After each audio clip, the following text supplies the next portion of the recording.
Bonjour, bienvenue sur le plateau de C'est quoi un ingénieur pour un nouveau numéro. Chaque année en France, des centaines de milliers d'élèves de terminale se posent la même question, mais qu'est-ce que je vais bien pouvoir faire de ma vie? Et pour certains d'entre eux, la réponse qui leur convient le mieux, c'est « et si je devenais ingénieur ?» Alors je dois dire que c'est une sage décision, mais aux très grandes implications. Alors pour les aider à y voir un peu plus clair sur ce monde merveilleux de l'ingénierie, mais également pour apporter un éclairage à tous ceux intéressés de près ou de très loin par ce domaine, nous recevons aujourd'hui Jean-Christophe David, ingénieur diplômé de l'ESTACA, l'École supérieure des techniques aéronautiques et de construction automobile. Bonjour Jean-Christophe. Bonjour Guillaume. Et merci d'être avec nous pour nous faire partager votre expérience d'ingénieur. Alors vous êtes Jean-Christophe le fondateur de ForMove Consulting, une entreprise plutôt dans la filière automobile. Est-ce que vous pouvez nous en dire un peu plus, en quoi consiste votre activité ? Tout à fait. Alors après un parcours dans l'industrie, en fait, j'ai décidé d'utiliser le background d'ingénieur donc dans les essais automobiles pour développer des activités de formation et d'événementiel, notamment avec une bonne valeur ajoutée.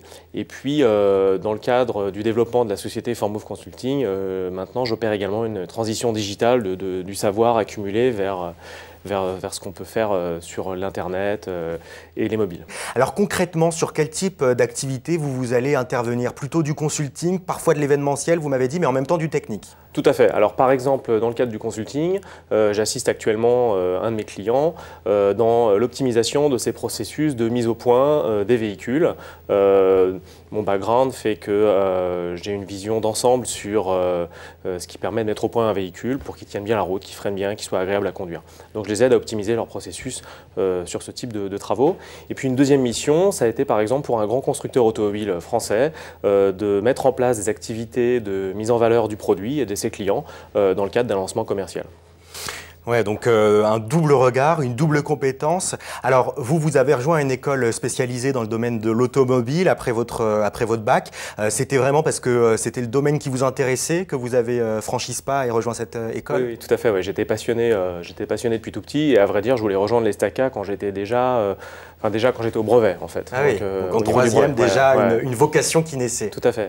Et donc ça s'est confirmé après. Ouais. Vous avez fait un bac S, vous avez continué avec cette envie et puis là, j'imagine qu'en école, du coup, c'était formidable pour vous. Absolument, ouais, c'était une expérience géniale. Il y avait pas mal d'activités associatives qui étaient intéressantes. L'ESTACA est une école qui propose à ses élèves de prendre part à bon nombre d'activités en lien avec la formation d'ingénieurs dans l'aéronautique ou l'automobile.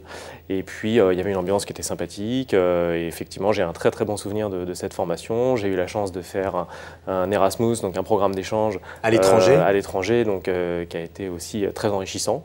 Donc oui, j'en garde un très bon souvenir.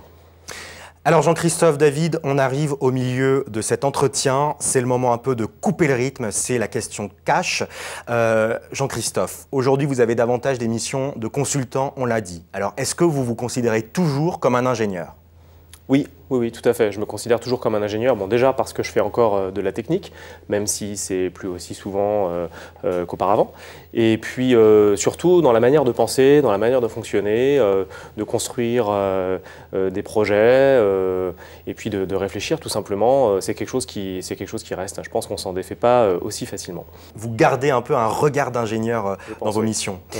Alors, est-ce que vous pouvez nous présenter très rapidement une journée type? Comment vous allez découper votre temps? J'imagine que des fois vous démarchez des clients, des fois ils viennent vers vous, ensuite vous devez avoir des réunions, des moments où vous travaillez seul. Comment ça se passe un peu? Tout à fait. Alors en tant que chef d'entreprise, il va y avoir des journées qui seront consacrées à du travail bureautique, typiquement de la comptabilité, de la relance de clients, du paiement de fournisseurs, du travail d'analyse tout simplement, et puis également du travail de marketing, donc travailler sur le site internet, sur la production de photos, de vidéos pour faire un peu de promotion, et puis étant donné que j'ai pas de salariés mais que je travaille avec beaucoup de sous-traitants et de partenaires, ça va être aussi tout simplement mettre de l'huile dans les rouages, dans la machinerie que j'ai mis en place, et puis le management de ces partenaires et fournisseurs. Voilà, et puis effectivement je passe aussi pas mal de temps sur le terrain, donc c'est pour ça qu'il n'y a pas vraiment de journée type, et c'est aussi ce qui fait que j'adore mon boulot. La richesse de votre profession. Je passe la moitié de mon temps sur le terrain, soit sur des centres d'essais automobiles pour faire des essais, des tests, soit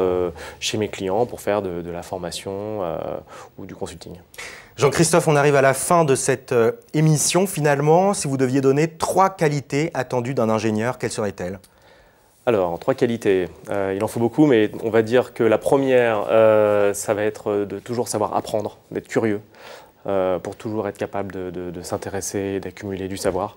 La deuxième, ça va être d'avoir des capacités de création, d'être créatif, pour inventer, réinventer, utiliser ce savoir pour contribuer à l'amélioration du monde. Et puis la troisième qualité, ça va être d'avoir le sens du partage et de la communication pour justement pouvoir capitaliser. Et quand on a la chance de savoir des choses ou de les apprendre, c'est bien de savoir aussi les partager. Voilà. Donc curieux, inventif et bon communicant, voilà certaines des qualités. En tout cas, il en faut beaucoup d'autres pour devenir ingénieur.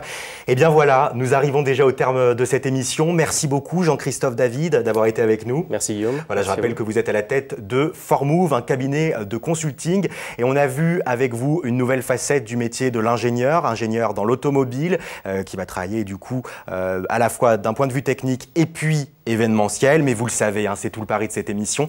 Il existe énormément d'autres façons d'être ingénieur. Alors ce que je vous propose, à vous qui nous regardez, c'est qu'on se donne rendez-vous très vite ici même pour un nouveau numéro de C'est quoi un ingénieur. Et puis d'ici là, n'hésitez pas à aller sur mcetv.fr et demain.fr pour voir, revoir, partager, commenter, rediffuser cette émission. Et puis rendez-vous sur mon blog L'Ingénu Ingénieur. À très très vite.